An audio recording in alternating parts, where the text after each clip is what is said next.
हर दिन शाम को 7 बजे तुम डिप्रेशन में आ जाओगे। भीष्म पितामह को मारना है, शिखंडी को लाके सामने खड़ा कर देना है। सारा कंपटीशन मेंटल और फिजिकल हेल्थ का गेम है सारा।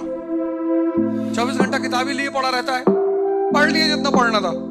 एक हाथ टेढ़ा हो जाएगा, एक आंख ऐसे दब जाएगी तुम्हारी, इससे बड़ा कोई फॉर्मूला ही नहीं।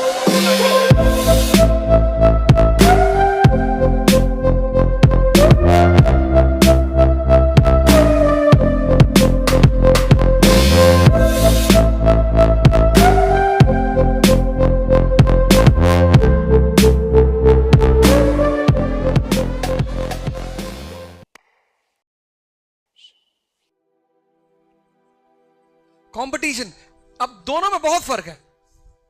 एजुकेशन क्या करेगी? समझदारी पैदा करेगी, साहस पैदा करेगी, क्यूरियोसिटी, जिज्ञासा पैदा करेगी। Education is different, competition is different. दोनों के काम अलग अलग हैं, दोनों को मिक्स मत करना। अक्सर तुम दोनों को मिक्स कर देते हो, अक्सर तुम दोनों को मिला देते हो कि पढ़ रहे हैं, पढ़ना है ही नहीं, पढ़ लिए जितना पढ़ना था।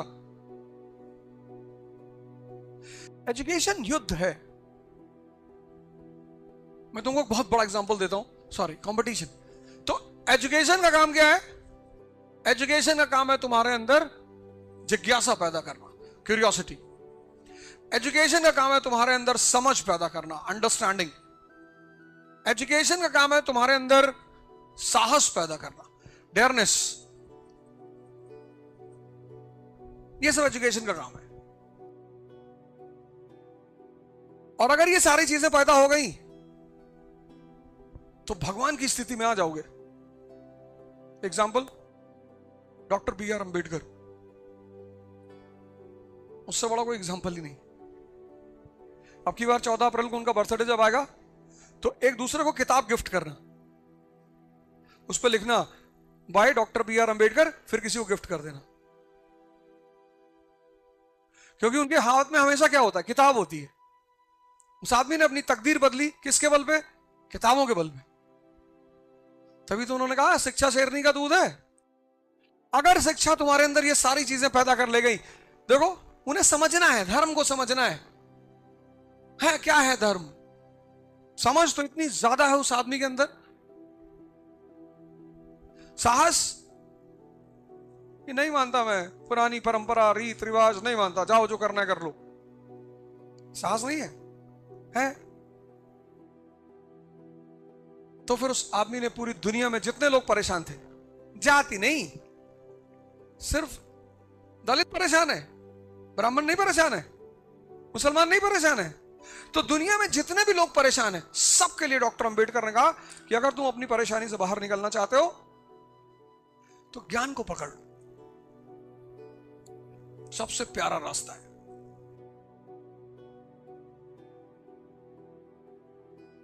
अब ये सारी चीजें तुम्हारे अंदर हैं और तुमने मन बनाया कि यार कंपटीशन देना है, IAS बनना है।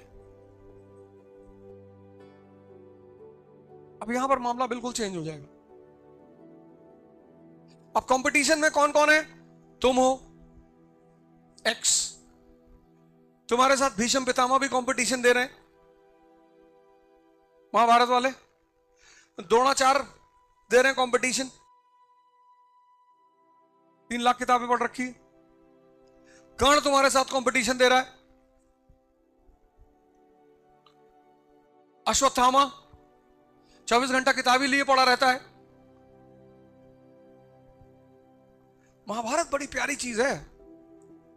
तुम समझते हो कि महाभारत का मतलब कोई धार्मिक किताब ना, दर्शन।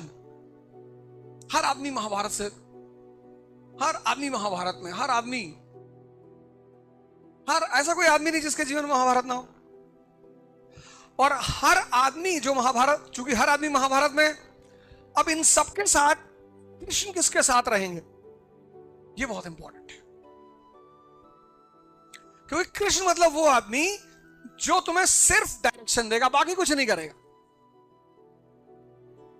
पढ़ तो तुम पहले ही चुके हो ना, एजुकेशन ले चुके हो, क्यूरियोसिटी तुम्हारे अंदर है, समझ तुम्हारे अंदर है, साहस तुम्हारे अंदर है, ये सब है ही है।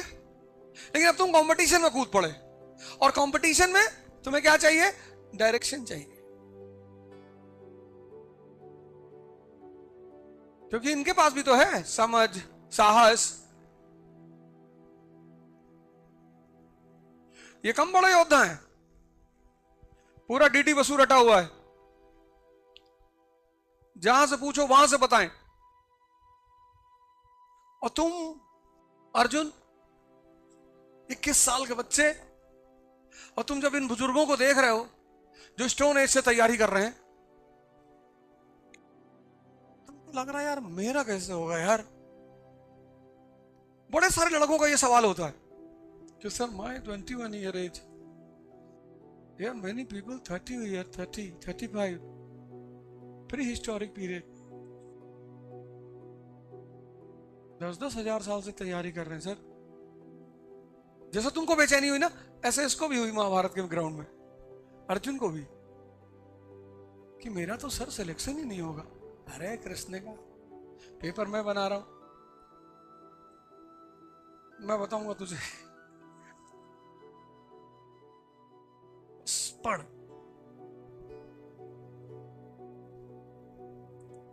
कोई भी कंपटीशन हो, कोई भी, तुमको अगर एक आदमी मिल जाए जो तुम्हें दिशा सही दे दे, बता दे कि करना क्या है, तो तुम्हारे जीतने की संभावना बढ़ जाती है। पढ़ना नहीं है, अब क्या पढ़ना, ग्रेजुएशन कर लिए, पोस्ट ग्रेजुएशन कर लिए, आईआईटी करके आए हो, आईएम के प्रोडक्ट हो, फिर पढ़ोगे आगे यहां बैठ के? तो तुम्हें सबसे पहला काम क्या करना है कि उस युद्ध के मैदान को समझना है। कंपटीशन मतलब युद्ध का मैदान, और तुम्हें उस युद्ध के मैदान को समझना है। वो जो तुम्हारा बैटलफील्ड है उसको तुम्हें समझना है। और बैटलफील्ड को समझने के लिए दो सबसे इंपॉर्टेंट चीजें, पहला सिलेबस। बहुत सारे लड़के कभी सिलेबस देखते ही नहीं, साल भर तैयारी, 2 साल तैयारी, 3 साल तैयारी, सिलेबस देखा ही नहीं, पता ही नहीं। जब तुम्हें पता ही नहीं पढ़ना क्या है, और दूसरा क्वेश्चन बैंक, ये दो से तुम्हें शुरुआत करनी है। अगर तुमने ये दोनों नहीं उठाए तो मैं तुम्हें गारंटी देता हूं तुम कयामत तक पढ़ोगे, तुम्हारा सिलेक्शन नहीं होगा। और अगर तुमने ये दो उठा लिए, यहां से शुरुआत कर दी, तो भी मैं तुम्हें गारंटी देता हूं कि तुम्हारा सिलेक्शन हो जाएगा। सिलेबस और क्वेश्चन बैंक। अब क्वेश्चन बैंक दो हैं, एक प्रीलिम्स का, एक मेंस का है। पहले तुम मेंस का खरीदो चैप्टर वाइज, मेंस का चैप्टर वाइज। अब तुम्हें गांधी तैयार करना है, गांधी जी का पूरा फ्रीडम स्ट्रगल में क्या कंट्रीब्यूशन है वो तुम्हें तैयार करना है। कांग्रेस पढ़ना है, कांग्रेस का क्या रोल है फ्रीडम स्ट्रगल में। तो अब तुम क्या करोगे, ये क्वेश्चन बैंक पेश कर लिया तुमने, क्वेश्चन बैंक, और फिर लिया इसकी बुक, स्टैंडर्ड बुक जो तुम्हारा टीचर बता दे। बुक हमेशा जो क्लास में टीचर पढ़ा रहा है वो जो बोल रहा है उसको ले लो। पढ़ना यहां से तो मानी सी बात है, पहले किताब उठाओगे, लेकिन अगर पहले किताब उठाए तो पढ़ नहीं पाओगे। पहले उसको उठाओ, पहले उसको उठाओ, और कांग्रेस पे पिछले 10 साल में कितने क्वेश्चन आए हैं सब निकाल लो, सारे 10 साल के क्वेश्चन निकालो, पढ़ो। अब तुम्हें पढ़ना है कांग्रेस का पहला चरण, मॉडरेट्स, उदारवादी, दादा भाई नौरोजी, 1885 से 1905। अब इस पोर्शन से एक क्वेश्चन लगातार पूछा, लगातार।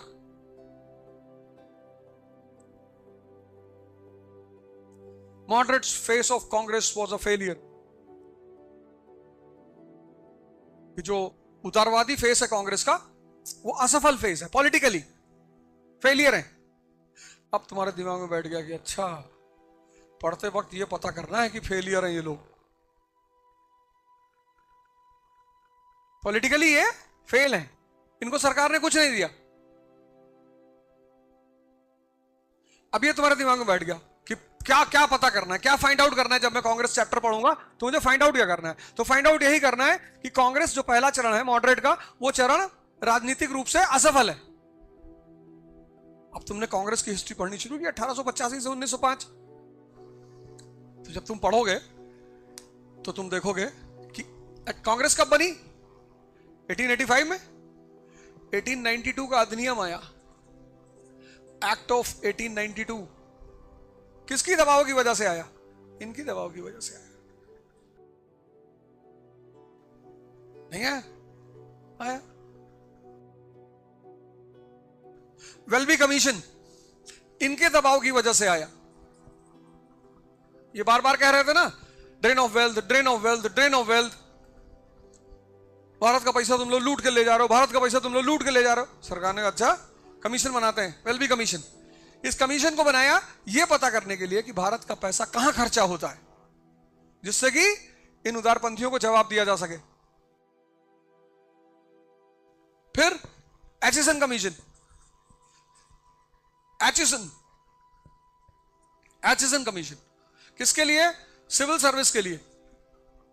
ये बार बार मॉडरेट्स कह रहे थे कि हमको भी आईएएस में एंट्री दो, हमको भी आईएएस में एंट्री दो।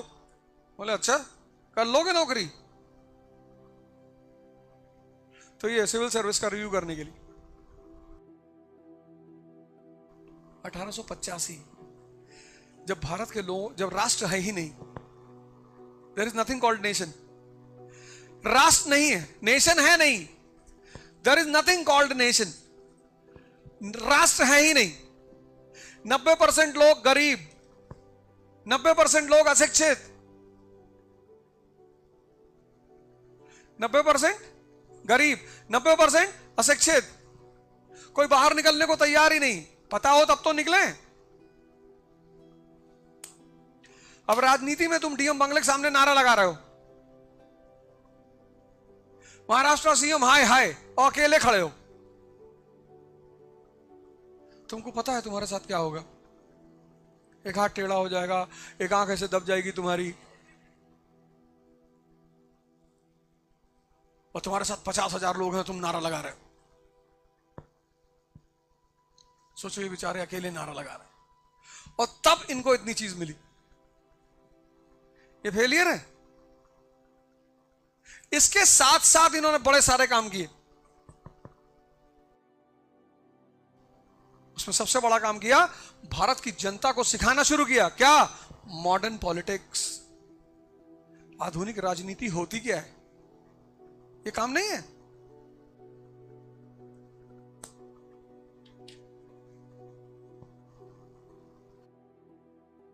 कंपटीशन।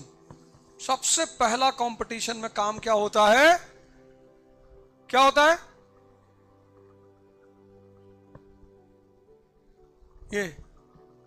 ये सबसे पहला काम होता है, युद्ध के मैदान को समझना। कहां से समझोगे?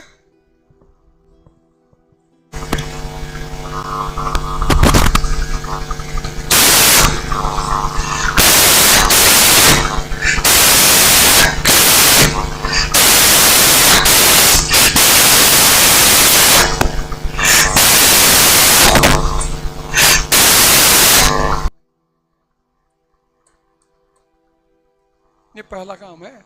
90% लोग नहीं करते, करते ही नहीं, करते ही नहीं।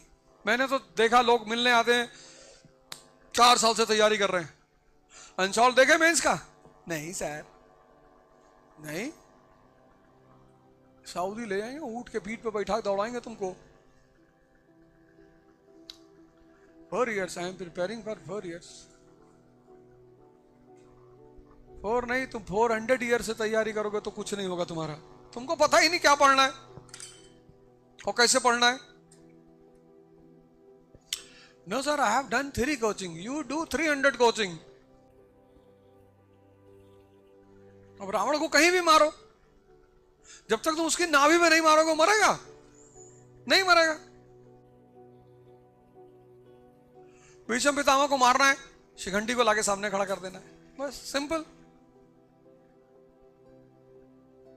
भीष्म पितामह अपना वेपन रख देगा, कहेगा हम लड़की का सामने हाथ वेपन नहीं उठाता है। हाँ, यही तो हम चाहते हैं कि तुम रखो, तब मारे तुमको। तुम्हारे हाथ में वेपन रहेगा तब तो मार ही नहीं पाएंगे, पहले तुम्हारा वेपन रखवाएंगे। लॉर्ड कृष्णा ने कहा कि शिखंडी को सामने खड़ा कर दिया, हो गया काम। पहला काम, अगर तुम कंपटीशन की तैयारी कर रहे हो, स्पेशली आईएएस की कर रहे हो या किसी की भी कर रहे हो, तो उस युद्ध मैदान को समझना है। और युद्ध मैदान को समझने के ये दो रास्ते हैं। पहला रास्ता है सिलेबस, और दूसरा रास्ता है, दूसरा जो काम तुम्हें करना है कंपटीशन के लिए।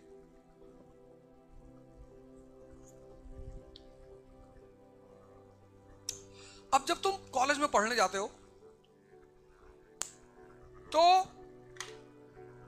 कॉलेज में, यूनिवर्सिटी में, स्कूल में साल में एक बार परीक्षा होती कॉलेज में, और वो कुछ टाइम के लिए होती। जैसे तुम्हारा परीक्षा का डेट आ गया 15 मार्च से 10 अप्रैल, तो तुम सबसे पहले क्या देखोगे कि परीक्षा खत्म कब हो रही है? 10 अप्रैल।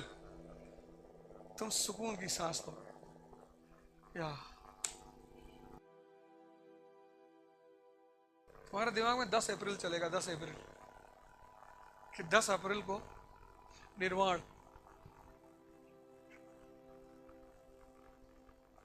लेकिन आईएएस की परीक्षा में लास्ट डेट नहीं होती। तो तुम 10 मार्च से 15 अप्रैल, 15 मार्च से 10 अप्रैल तुम्हारी परीक्षा है, तो तुम 14 मार्च से ही पढ़ोगे। ये हम सब ने किया है। कॉलेज वॉलेज में कोई साल भर नहीं पढ़ा है, लेकिन यहां पर डे पढ़ना है, एवरी डे, 365 दिन रेगुलरिटी। ये एक सबसे खतरनाक पहलू है इस कंपटीशन का, रेगुलरिटी। 365 दिन। उसमें भी कुछ लोग क्या करते हैं, जब तैयारी शुरू करते हैं तो पहले दिन 15 घंटा पढ़ते हैं। I have to qualify this year any cost. 15 घंटा। अब तुम 4 रोटी खाते थे पहले,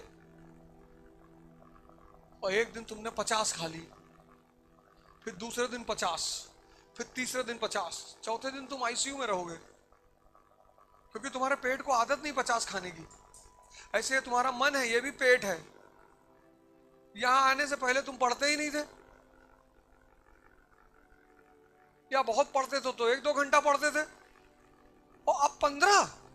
ये भी बेचारा सन्नाटे में है कि क्या हो गया है यार, तुमको बीमार हो।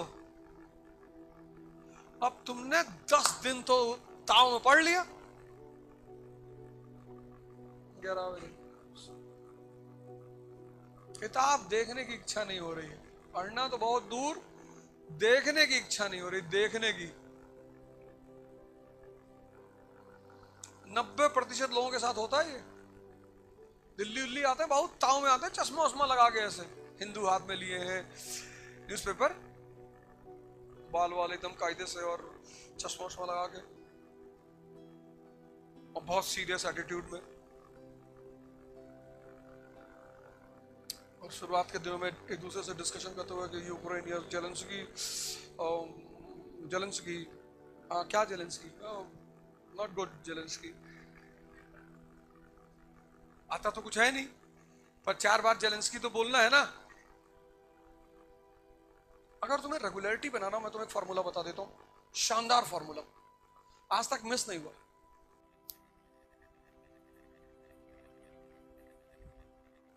क्लास वर्क एंड होमवर्क, इससे बड़ा कोई फॉर्मूला ही नहीं है। 3 घंटा, 3 घंटा, जो 3 घंटा खाओ उसको 3 घंटा हजम करो। तुम में से कुछ लोग क्या करते हैं, सिर्फ क्लास वर्क, ये गायब है, कुछ हजम ही नहीं हुआ। साल भर बाद कोचिंग खत्म हुई, जहां आए थे वहीं खड़े हो, बस थोड़ा सा डिफरेंस आ जाता है कि दो चार वर्ड तुमको आ जाते हैं। प्रियम्बल, हाँ प्रियम्बल इकोनॉमी में, इकोनॉमी में नहीं है पॉलिटी में। अच्छा पॉलिटी में, हाँ ये सर पॉलिटी में, प्रियम्बल पॉलिटी में। अब तो ओझा सर ने बताया होगा, वो पढ़ाते ही नहीं। नहीं नहीं, किसी ने तो बताया था। अब किससे जाके कहोगे? एक बार तो वापस पैसा मांग लिए कोचिंग का, कर लिए, खत्म कर लिए, कुछ हजम ही नहीं हुआ। ये जो पहला फेस होता है ये बड़ा चैलेंजिंग होता है। 95% इसको कर ही नहीं पाते। ये पहला फेस है, पहला साल जब तुम तैयारी शुरू करते हो ये पहला फेस होता है। ये थोड़ा सा पेनफुल होता है क्योंकि हजम करना होता है, और हजम करने के सिंपल रास्ते हैं। जो समझे उसको किसी को समझा दो, समझा ले गए तो मतलब समझ गए। लिख डालो, डिस्कस करो, जहां भी खड़े हो पूछो। बोले कि यहाँ चाय पी रहे हो, चार लोग खड़े हो, बोल दो, कहते यार वो वर्सेलिस वाली ट्रीटी क्या थी, मुद्दा ही तो छेड़ना है। तुम छेड़ देते हो राखी सावंत की शादी, तुमको क्या लेना देना है? बेचारी करे ना करे उससे क्या लेना देना, बताओ तुमसे क्या मतलब है? कौन सा तुम्हारा 100 करोड़ का घाटा हो रहा है? जहां तुम्हारा कोई आर्थिक नुकसान नहीं हो रहा उन चीजों को तुम क्यों डिस्कस कर रहे हो? जब भी तुम डिस्कस करो एक बात ध्यान रखना, उस डिस्कशन के पॉइंट से तुम्हारा फायदा क्या है। अगर कोई फायदा नहीं है तो तुम अपना समय बर्बाद कर रहे हो। सलमान खान बहुत अच्छा आदमी है, मान लो बुरा ही है, तो तुमसे क्या लेना देना है? शूटिंग करोगे उसके साथ? नहीं नहीं, ऐसे ही ऐसे।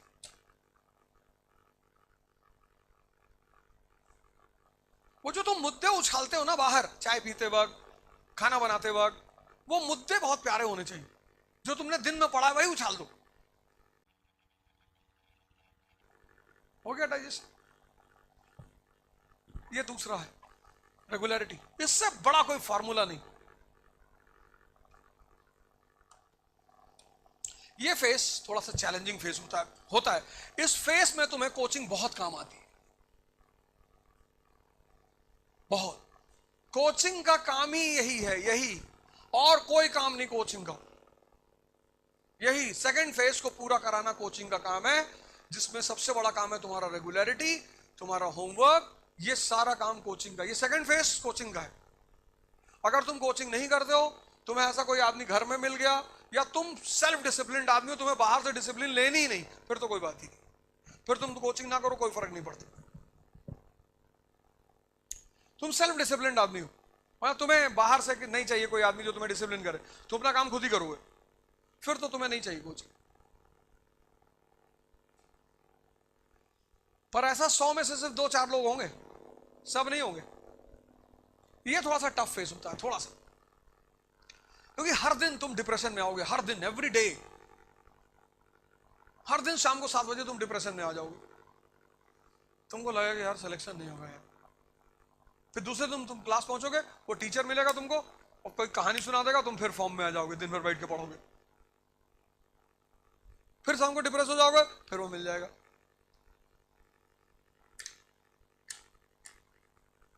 और हमारे जैसे टीचर मिल गया फिर तो एयर गन पकड़ा दिया तुमको कि चला 15-20 बार मार निकाल के, और ताव में आ गए।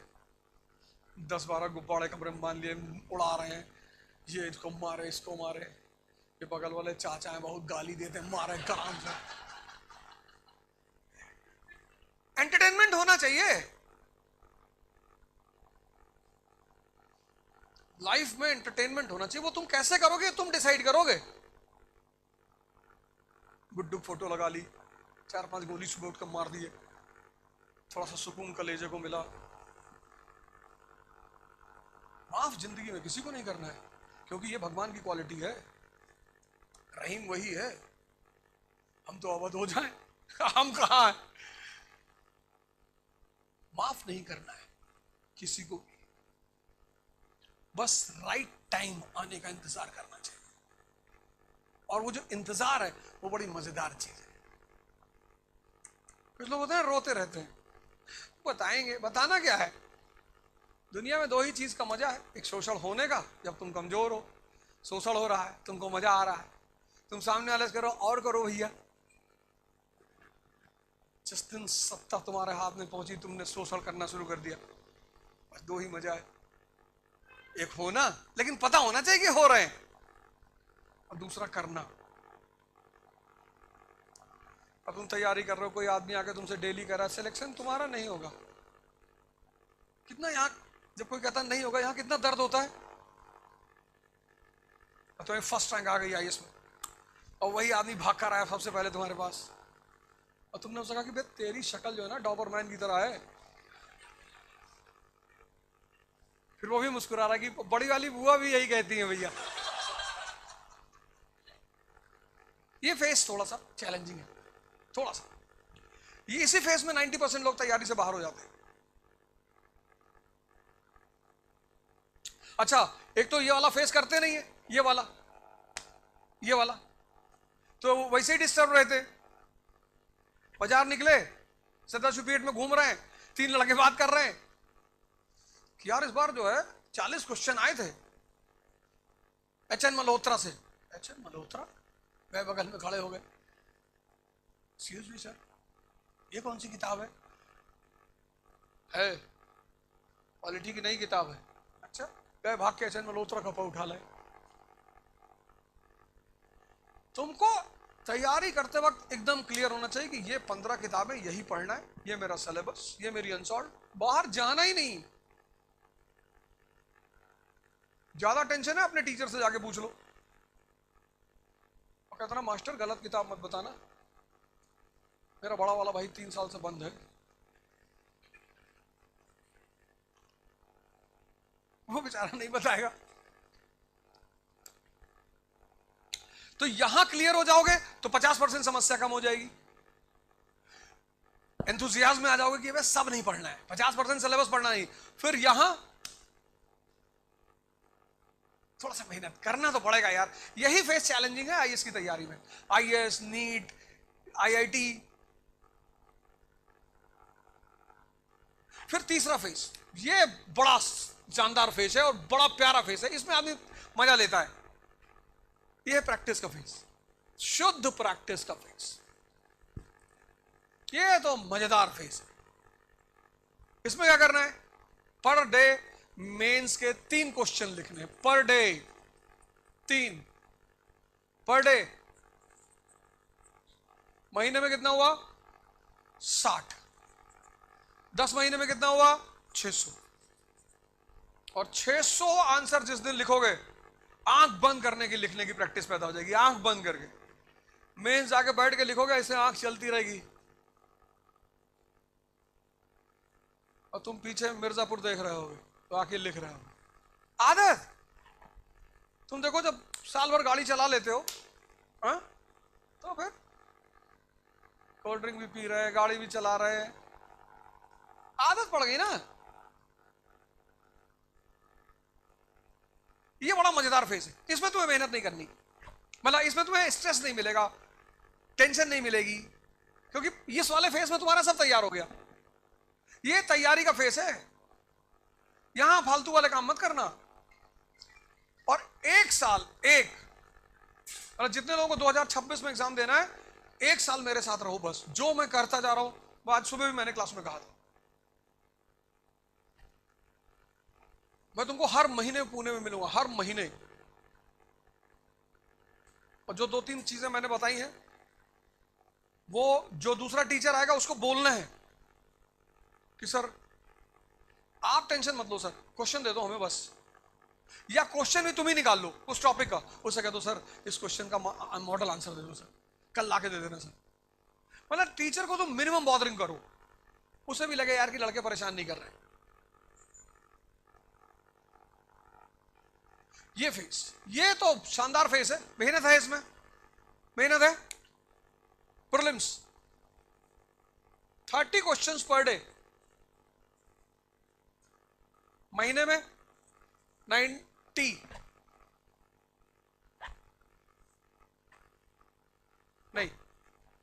900, 10 महीने में 9000।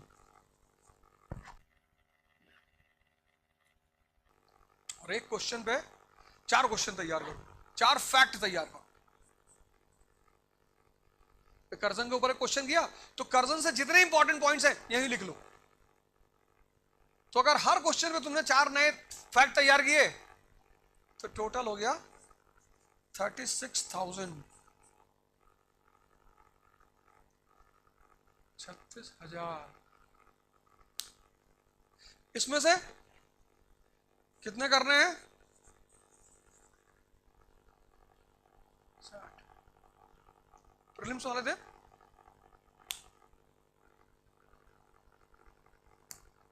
तो बैटलफील्ड, रेगुलरिटी और तीसरा प्रैक्टिस। और एजुकेशन कंपटीशन को उलझाना मत, तुम उलझा देते हो। अब जो लास्ट बात है वो है यार व्यवहारिक सी बात है, मतलब पर्सनालिटी जो है ना, आज मैंने क्लास में भी कहा था, कलेक्टर औरंगाबाद येवले की दुकान के सामने खड़े होकर मैच देख रहे हैं, अच्छा लगेगा?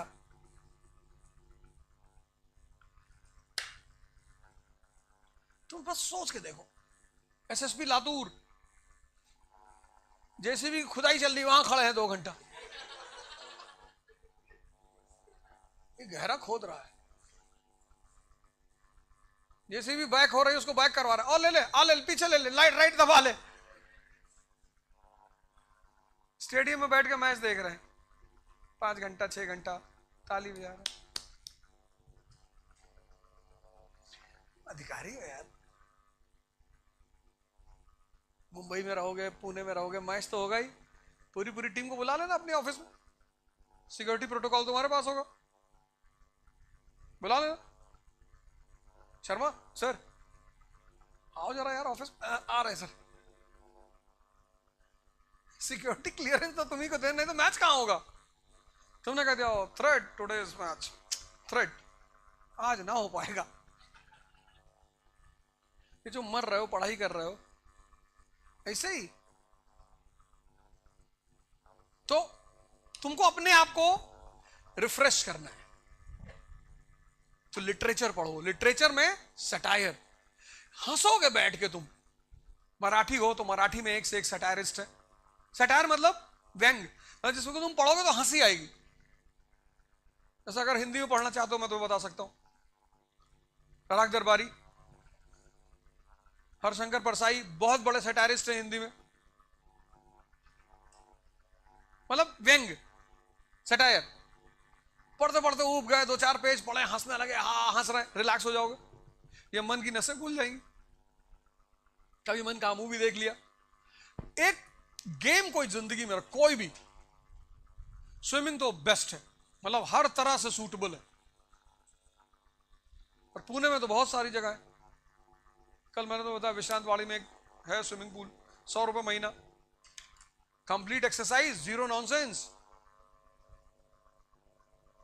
और जब तुम्हारा बदन थकता है ना तो तुमको नींद बहुत अच्छी आती है। तो जब नींद बहुत अच्छी आती है तो नींद से अच्छा मेंटल रिलैक्समेंट कोई नहीं। अगर तुम्हें डीप स्लीप आने लगे तो तुम्हें समझ लो ध्यान योग करने की जरूरत ही नहीं,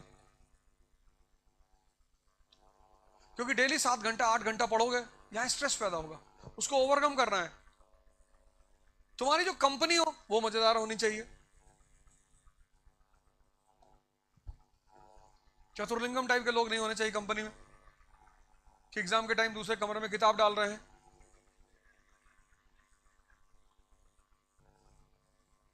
अपने मेंटल और फिजिकल हेल्थ का बहुत ख्याल रखना है।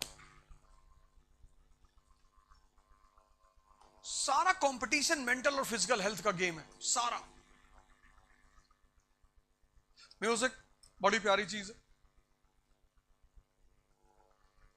लिटरेचर, स्विमिंग नहीं है, बैडमिंटन खेल सकते हो, खेल लो 2 गेम, पूरी शरीर शांत। दुर्योधन टाइप के दोस्त नहीं रखने, शकुनी उगनी टाइप के। ये 4 काम कर लो। पहला काम, बैटलफील्ड को समझ लो। दूसरा काम, रेगुलरिटी। और जिसको भी पूना आना है, जो उसको भी लगता है कि 26 का एग्जाम बहुत कायदे से देना है, तो मेरी गार्जियनशिप में दे सकता है। प्रैक्टिस और पर्सनालिटी, ये 4 काम पे तुम 4 चीजों पे काम कर। ये वाला बस थोड़ा सा पेनफुल है, ये वाला है, ये इसी में 95% लोग गेम से बाहर हो जाते हैं यहीं पे। ये तो कभी कर ही नहीं पाते, यहीं बाहर हो जाते हैं। 15 दिन नहीं पढ़े, 20 दिन नहीं पढ़े, खत्म।